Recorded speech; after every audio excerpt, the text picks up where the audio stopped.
as I said, they will be met with fire, fury, and frankly power, the likes of which this world has never seen before. With fire and fury, never seen before. No love any.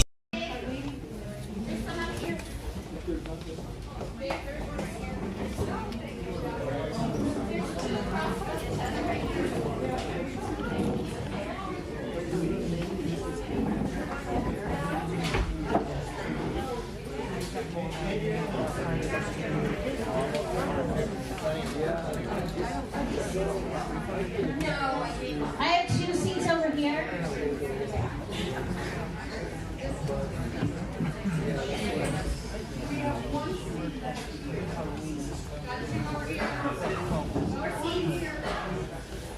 All right, our next speaker is Greg Lopez. Greg is a Christian conservative, pro-life, anti-illegal immigration, pro-Second Amendment, for fiscal responsibility, for Tabor, for constitutional judges, and for small business. Well,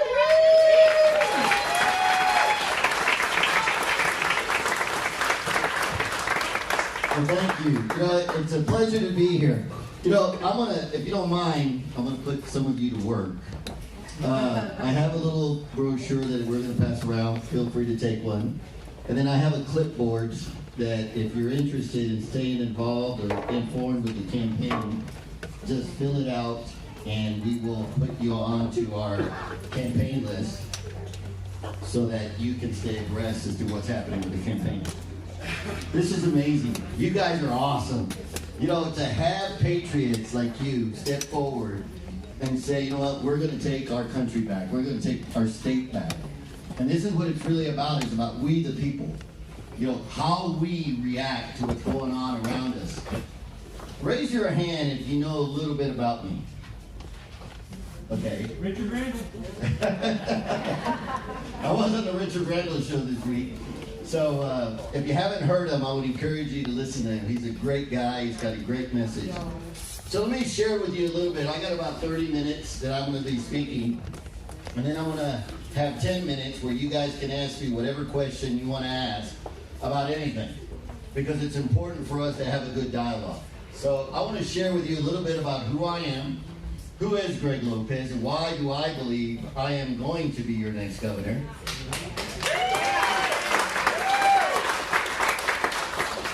And what it is that I'm going to do to make sure that, you know, we make Governor Polis a one-term governor, but more importantly, how we're going to unite the state. Okay? All right. So let me first by sharing with you that I come from humble beginnings. You know, my mom and dad worked in the fields.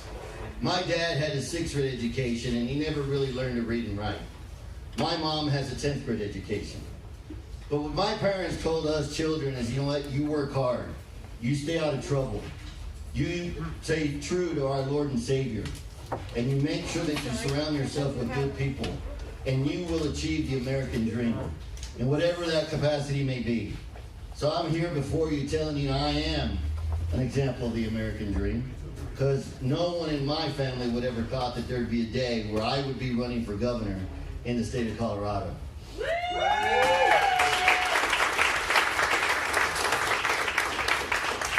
You know, I don't come from money, and I don't come from a great education, and I don't come from a pedigree family, but I do come from a great God. And I am in front of you letting you know that I'm going to bring God back into the public square. I'm going to bring him back to every level of civic society. And I want to make sure that our children understand the importance of God. Because I'm here to tell you that everything we're facing today is because we've turned our backs on him. That's right. Amen. And what we're seeing now is the dark agenda that is being bestowed upon us. You know, I'm a veteran. At the age of 18, I rose my right hand and I took a solemn oath that I would defend this country from both foreign and domestic enemies. And I'm here to tell you we're under attack. Yes, we are. You know it and I know it. They're after our Constitution. They're after everything that we stand for. They want to erase. And so I'm here to tell you, you don't need a uniform, and you know this. You don't need to wear a uniform to fight for our country, to fight for everything that we stand for.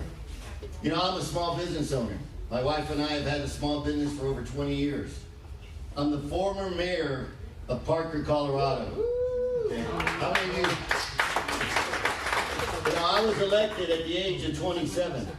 I was the youngest mayor elected in the state at the time, and I was a strong mayor. So what does that mean? A strong mayor means not only was I the mayor, but I was the city manager. So all the department heads reported directly to me. So I understand everything about transportation, everything about water, everything about growth, everything about air quality, everything about what the governor does. I'm the former president of the Denver Hispanic Chamber of Commerce. We all know what happened in Virginia, right? Yeah. Okay, I want to tell you this.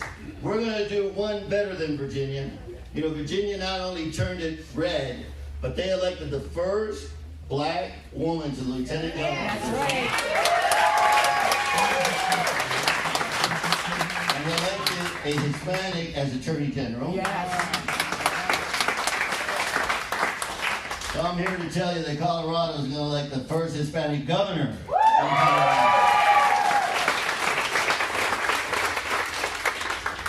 I'm the former director of the United States Small Business Administration here in Colorado. For 7 years, I was the voice and face of small business. And I'm here to tell you that when Governor Polis shut down small business with a stroke of a pen, overnight, he shut down over 600,000 small business owners. And when he was saying that he is saving lives, I'm here to tell you he was destroying families. That's right. 30% of all those small businesses that got shut down will never open again. That's so They're sad. gone. You know, and those families had lost their savings because they believed in the American dream. You know, they were supporting their employees, and they're gone now because they no longer are able to have that steady income from small business. And I'm here to tell you that, you know what, small business is the heart and soul of every community. You know, our country is built on the small business community. Think about it for a minute. Who sponsors the Little Leagues? Who sponsors all the festivals that we have in the community? It's not corporate America. It's small business. And so I like to tell people, you know what, there are two armies in America that we must always cherish and honor. First is those men and women that wear a uniform, because they put themselves in harm's way.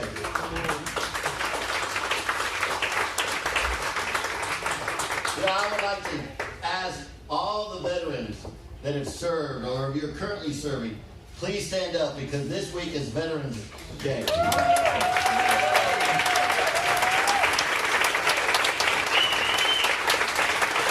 Thank you for serving. You know, this is what we need to remember is that each and every one of us fight for America every single day. Our principles and our values.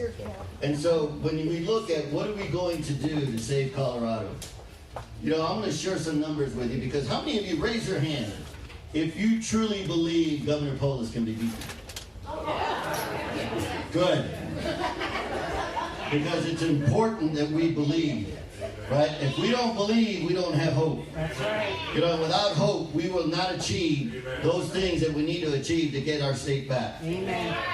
You know, so what we need to do is not only do we need to band together, but we need to stay strong. Yes. We need to be bold and courageous. We need to talk about the truth. Because without truth, there is no freedom.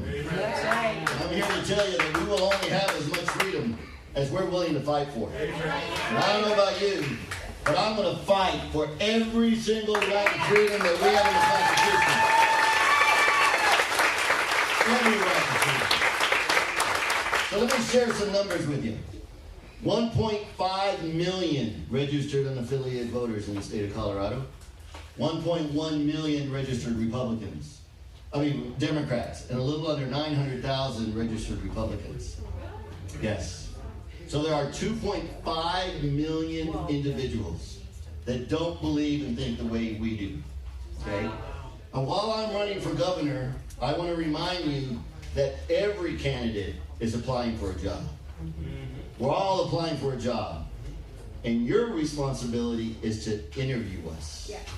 Your responsibility is to make sure that you choose the right candidate that not only has the skill sets to be the next governor of Colorado, but more importantly, that truly feels and believes the way you do.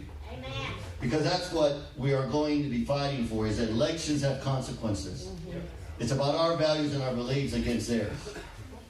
So how are we going to win? We're already behind on the number of registered voters.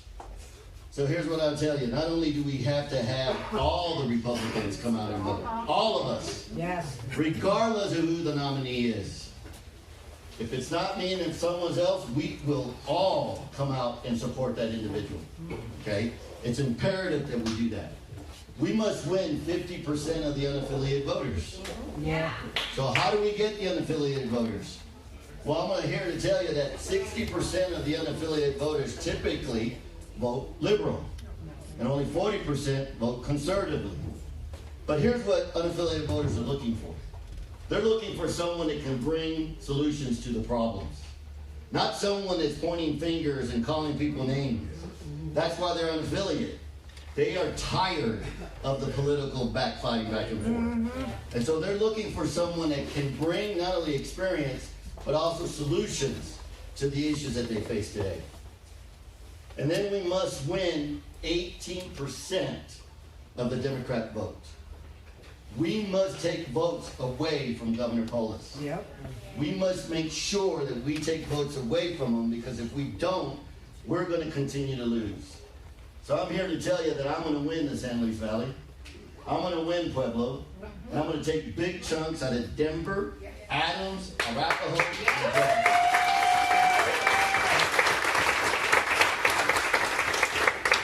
Now, some of you may remember I was on the primary ballot in 2018. I ran for governor in 2018. You know, there was 4 of us on the primary ballot. Now, some people will tell you now, you know what, we like Greg.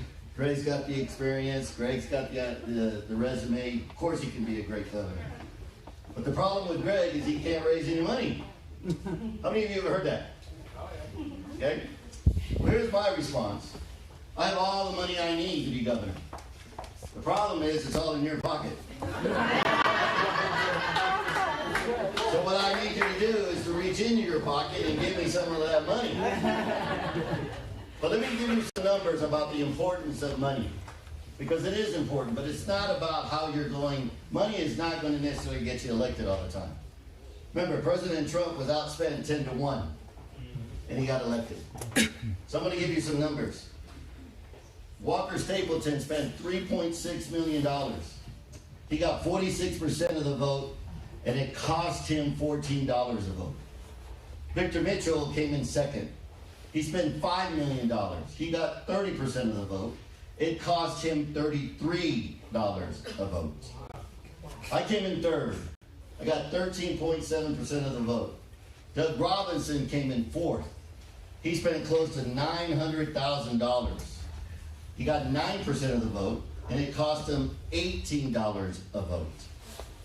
I will remind you, I ran against the Bush family. I ran against a self-made millionaire, and I ran against the Romney family. And then you had me, and I came in third.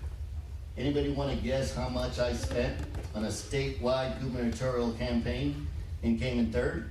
$150. How much?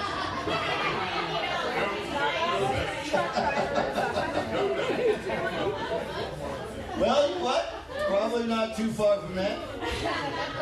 I spent a total of $63,000 for a statewide gubernatorial campaign. Came in third. It cost me 94 cents a vote.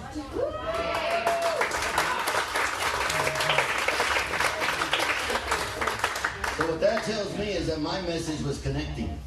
I was connecting with the voters. I ran out of time and I ran out of money. And that was the first year that unaffiliated voters were voting in the primary. And so we were able to look at how we were going to move forward. I'm here to tell you that my biggest challenge is not the general election. My biggest challenge is the primary. I win the primary and I will be your next governor.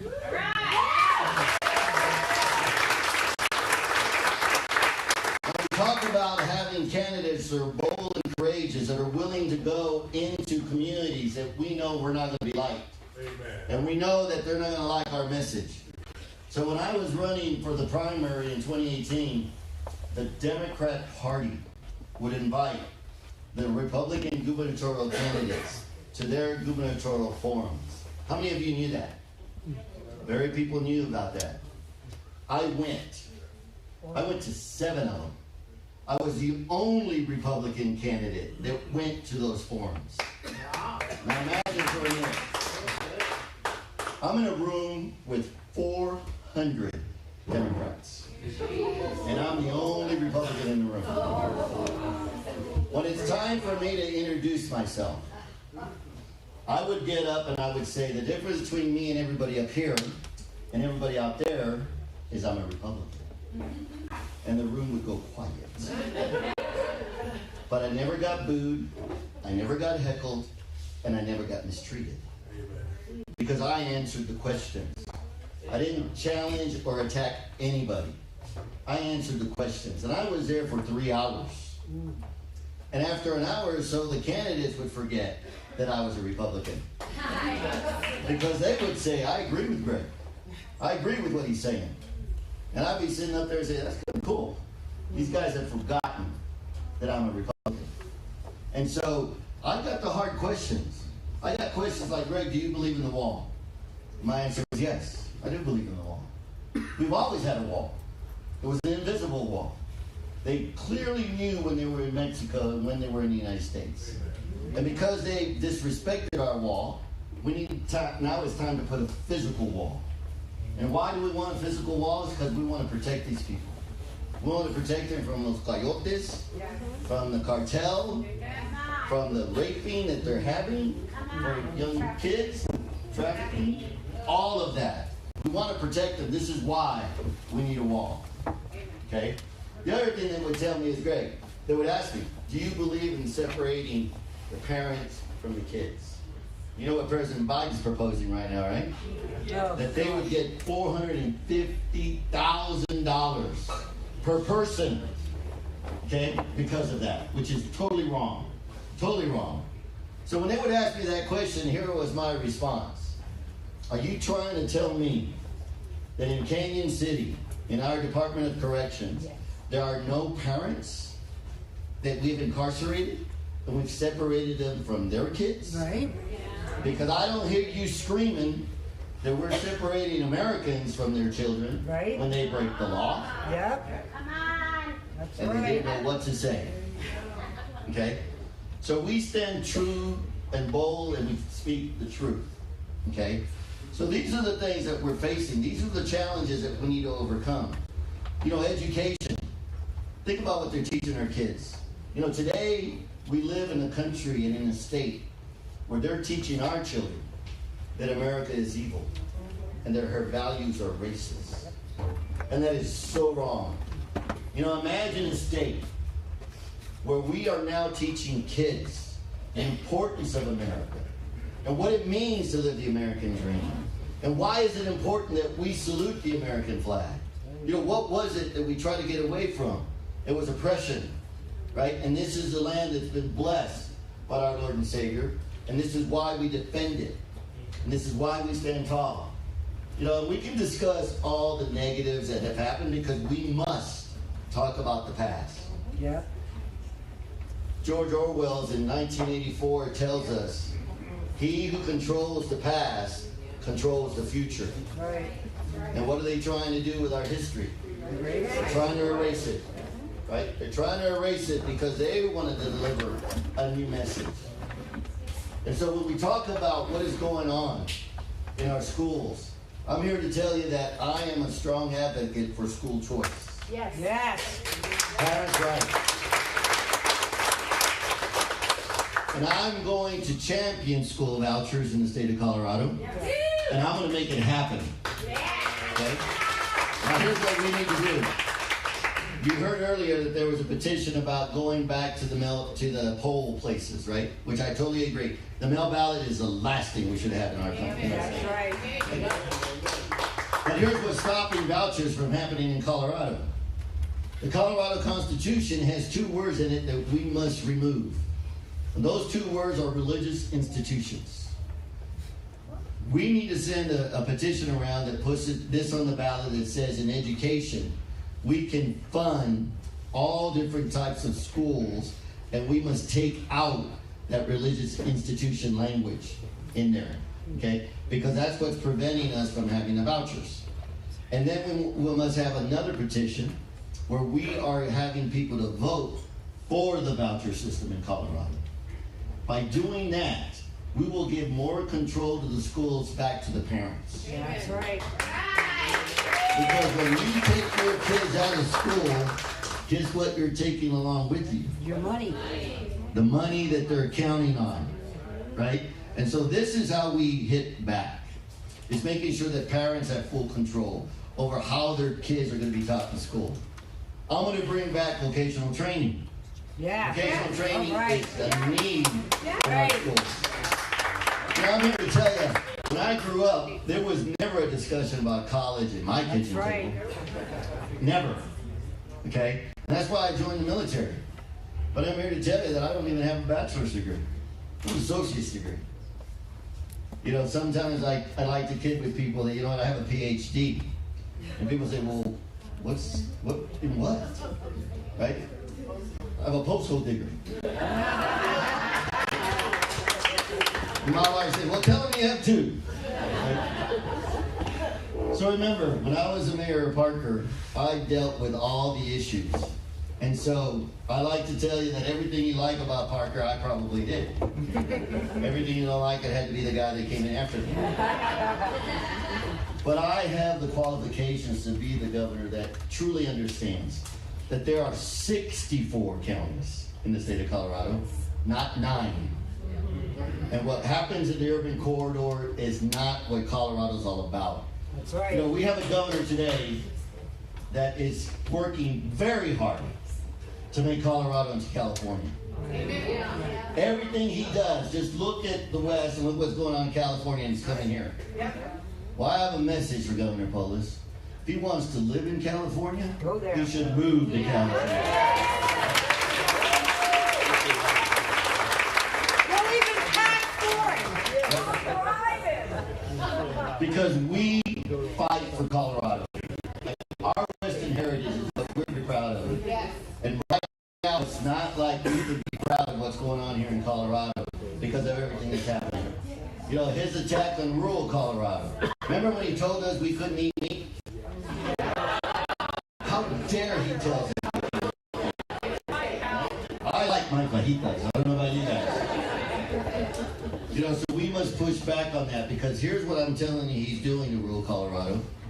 And here's where he's heading. The one thing that rural Colorado has that he has no access to unless he forces rural Colorado to shut down is water. Rural Colorado has water. They have the senior rights to the water. You know, a lot of people don't know that in the state of Colorado, all water flows out of the state. Nothing flows in. 83% of our water comes from the snowmelt. And when we don't have a good winter, there's going to be drought. Okay, we've been in a drought for the last 9 years. We must release over 58 million acre feet of water has to leave Colorado because we help Kansas, Nebraska, New Mexico, Utah, and California, and Mexico. All of those rivers have to flow out.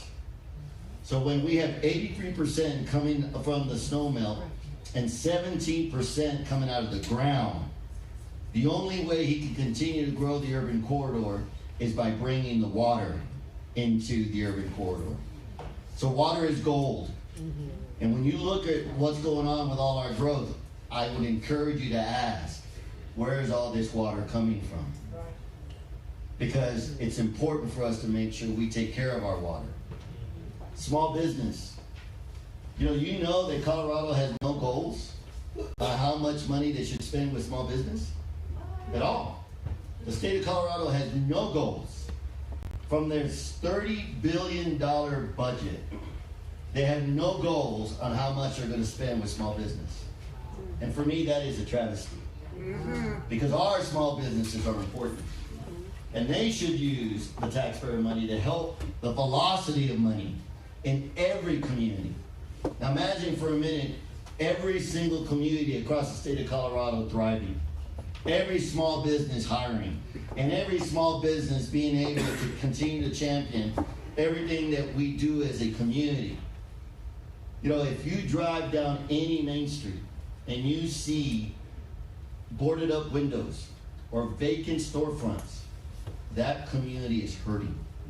That community needs some economic stimulus because they're losing their jobs. And so it's very important that we always remember small business. Now think about it for a minute. He asked all small businesses across the state to operate on 40% of their revenue. 40%. Who in this room can survive on a 40% salary today? Nobody. Okay? And why is he after small business? I think it's because we don't need government. Exactly. We believe in our skills. Right? We believe in what we can do. And so, how dare we believe that we don't need government to solve our problems? You know, Ronald Reagan said it best. Government is never the solution to the problem. That's right. They are the problem. And so we must make sure that we have a governor that understands that. I'm here to tell you that there is a 40% waste, fraud, and abuse in the state budget. 40% of that money is fraud, waste, and abuse. Okay? How many of you are familiar with Undercover Boss? Well, don't be surprised, because when I become governor, I'm going to do the Undercover Boss. And I'm going to go into CDOT. And I'm going to go into the Department of Health. And I'm going to go into other divisions and find out what's actually happening. Because we all know that the bureaucrats are the strongest people in government. It's not the elected officials. That's right. It's the bureaucrats. Because when you look at who is actually shutting down small business, it's the Department of Public Health and Environment. Right? I used to be a small business owner and I had a restaurant bar. I sold it in January of 2020, knowing that I was going to be running for governor, right before the pandemic hit. Now my wife is kind of happy that we got rid of it. I'm kind of in between. I wish I still had it, because I would have been the first small business owner to go to jail. There you go. Because when they would tell me, say, we're going to take your liquor license, I would say, take it, because I don't need it. Because I'm not forcing anybody to come in here and buy it. And by the way, that is my product. I already paid for it. It doesn't belong to you. And when they say, well, we're going to take away your business license, take it. I don't need it. Because you don't provide any service to me. You know, and it's people have a choice to come in and utilize my services. And this is where we need to be standing tall and bold. I'm here to tell you. So, I'm going to wrap up with this, and then I'm going to have you ask some questions. There is going to be a time, and I hope it's not a lot of it, but there may be a time where some of us are going to have to sacrifice for the rest of us. We may see blood in the streets. We may see people being incarcerated before the rest of our brothers and sisters wake up. Because look back to the civil rights movement. It wasn't until they released the dogs and the fire hoses and they showed people being beaten by sticks by the cops, and then they showed people being hung on trees, both black and white young men, when all of a sudden America said that this is wrong. This is wrong. And that's when they got involved. Okay? Same thing when we went against a revolution. It was a shot heard around the world. Right? And we mobilized. So folks, our finest hour is in the horizon. That's right. Our finest hour is in November of 2022. That's right. All we must do is stand bold and united and elect the right people to office.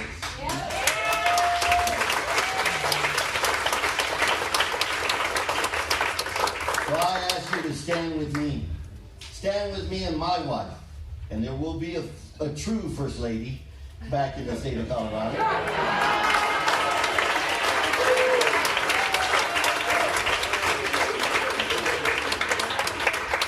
And we will take Colorado back. Yes. I'm happy to answer any questions you guys may have. Sir. I can't wait to see it become a character on South Park at some point. Let me ask you though, at the last minute, there's always something that gets brought up from someone's past. How are you going to deal with that? And are you willing to, what are you going to do? I mean, do you have anything in your past that's going to, Look, they're going to bring up? Or? Of course they are. Okay. It wouldn't be the first time. Remember, I ran in 2018. Okay, so let me tell you what it is. I had a DUI at the age of 32. Okay? I urge you, do not get a DUI. It's going to cost you $10,000. Yeah. And the drink, when you do the division between how many drinks you had and what it cost you, it's going to cost you $700 to $800 a drink. So get that Uber and take it home. Yep. You don't want to do that. When I was mayor, at the age of 27, my wife and I had a domestic issue. Okay, it was all over the papers. It was all over every single news outlet out there. I was a city mayor. We've been married 34 years. All right. I'm here to tell you that marriage is hard work. You know, and what I learned from that experience, because we had to go to marriage counseling. And I urge anybody, if you're struggling with your marriage, if you're struggling with trying to communicate, do not be ashamed of going to counseling. That's right. Because you're there to save your marriage. And so it happened. But we became a better couple. And we're still together. And I'm here to let people know that, you know what, that was probably one of the darkest times in our marriage. But what we learned is that we were committed to each other. Because I was a public figure. Every single TV station was after me. The Post and the Rocky Mountain News were reporting on it. I even made USA Today. Not proud of that, but I made it. So at the end of the day, there's things that will come out. Here's the latest. Remember I was the director of the SBA? 5 days prior to the 5-year statute of limitation expiring, the Department of Justice filed a civil lawsuit on me. 5 days before the 5-year statute of limitation expired. And they claimed that I had violated a regulation, that I was trying to use my influence to change the decision of the agency. I'll go through it real quick. The Reader's Digest is that they settled, they asked my attorney, how much am I willing to pay to make it go away? That was the Department of Justice. They came back with a $25,000 figure. I counted at $12,500. They settled for $15,000. And then when the settlement agreement came before me, they wanted to still charge me with criminal action. I said, I'm not signing this. And by the grace of God, I ended up with the greatest attorney that anybody could ask for, and that's Mike Norton. Mike Norton is the husband of Jane Norton, who used to be the lieutenant governor for the state of Colorado under Bill Owens. Mike Norton is the former head of the Department of Justice. And so when he looked at what was going on, he goes, Greg, I can't believe they're doing this to you. For an email and a phone call. 5 days prior to the 5-year statute of limitation happening. And this happened the year I left. Okay? At the end of the day, he told me, look, you know what this is. It's a political attack. Because they've already tarnished your character, and they're already taking money out of your pocket. And here's the interesting thing. I settled and I transferred the money overnight. The next morning, I get a phone call. Early in the morning, I answer the phone, and it's the press. Said, Greg, we just want to know if you have a statement on the press release that the Department of Justice just issued. I said, what are you talking about? He goes, well, there's a press release saying you settled for $15,000. I said, you know what, I'm about to go in a meeting. Call me in an hour, we'll talk about it all day. And they said, no, we only have one question for you. What do you think the question was? Are you still running for governor? I said, yes, I am. I said, that's all we want to know. So there will be stuff coming out. But I'm not going to shy away from it. I'm going to stand tall with it. Because it's important for you to know when you interview, and trust me, we all have mistakes. The good thing is we must learn from them and help others not make the same mistake.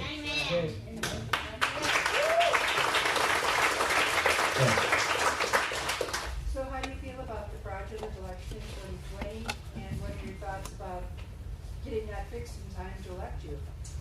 Well, you know what? I do believe that there was a lot of shenanigans going on with our election. Okay? I do believe that we are not the gold standard by any stretch of the imagination. Okay? We're not. You know, because when we want to do audits on our own results, the Secretary of State's on erase all the evidence, right, from the media machines, you know, there's something fishy going on. You will hear this. In politics, they'll tell you perception is reality, right? So if you perceive something, then that's probably the truth. Right now, we perceive that our elections are flawed, right? And our elected officials must change that by doing the right thing. Getting rid of the mail ballot. I do not support the mail ballot. No. Okay? We must get rid of these Dominion machines. We have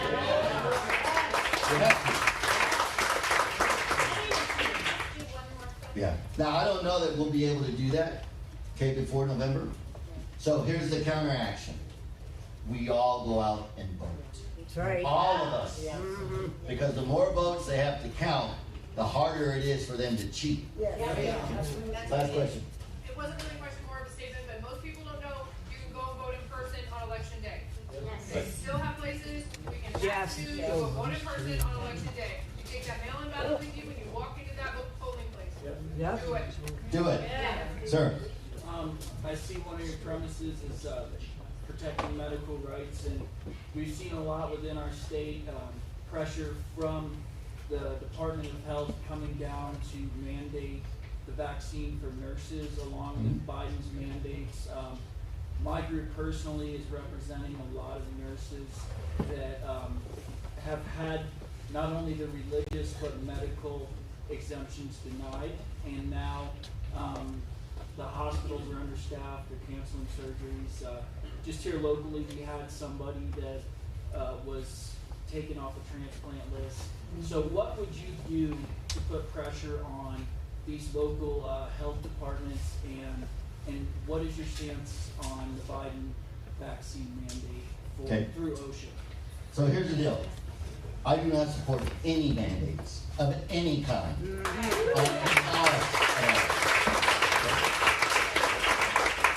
On day one, I will repeal every single mandate that's out there. When it comes to the Department of Health, you have to remember they're going to work for me. Okay? And so I'll make sure that we have the right people in there. I'm going to tell you this. Colorado will not be a sanctuary state like we are today.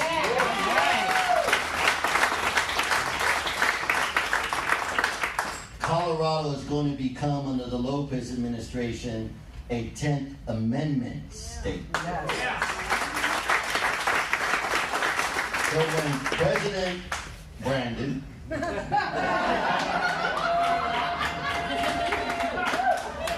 says that we must do something, we're going to exercise our 10th Amendment right based on the Constitution. That's right. And we're going to let them know that, you know, thank you very much, but we're going to take care of our own. You need to go figure out what you need to do with everybody else, but here in Colorado, we're going to fight and stand for each other, and we're going to make sure Colorado becomes Colorado once again. Thank you very much. Thank you so much for good information. Love it. All right, next. We have a gentleman that is running for sheriff. He just threw his hat in the ring recently. And his name is Todd Watkins. Come on up.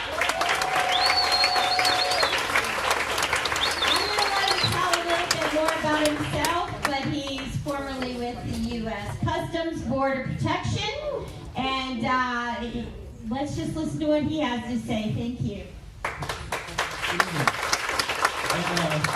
Thank you to the Spunkies for doing this. That's awesome. And I'm going to steal your thunder, and I'll open this with, let's go, Brandon. So, bottom line up front, because I spent a lot of time in government, and that's how we try to do our briefings, right? Bottom line up front. We, collectively, we the people of El Paso County, and I'll just, by extension, the people in every county, in every state in this country, need a sheriff who will protect your constitutional rights. A sheriff who will stand in the gap and resist government overreach from the federal and the state level. Okay? That is the primary job of the sheriff. That's why the sheriff is elected. Because the sheriff is elected by whom? The people. So who's the sheriff work for? The people. Who does the whole goddamn government work for? So I hear, I've heard this from a couple places when somebody comes up and says, he's running as a constitutional sheriff. And they say, oh, it's another constitutional sheriff. Seriously? You need about 700 some odd of them. That's how many counties there are in the U.S. But I'm tired of the U.S. Constitution being treated like some sort of anachronism, like some sort of relic from history to be admired of some distant bygone past where we were very fond of that, like we think of our high school days, which is always better than it really was. But that's not what the Constitution is, right? It is still the supreme law of the land. That's never been changed. The government has completely gone beyond the bounds of it. Our U.S. government and the state government and a whole lot of local governments in this state have left the reservation as far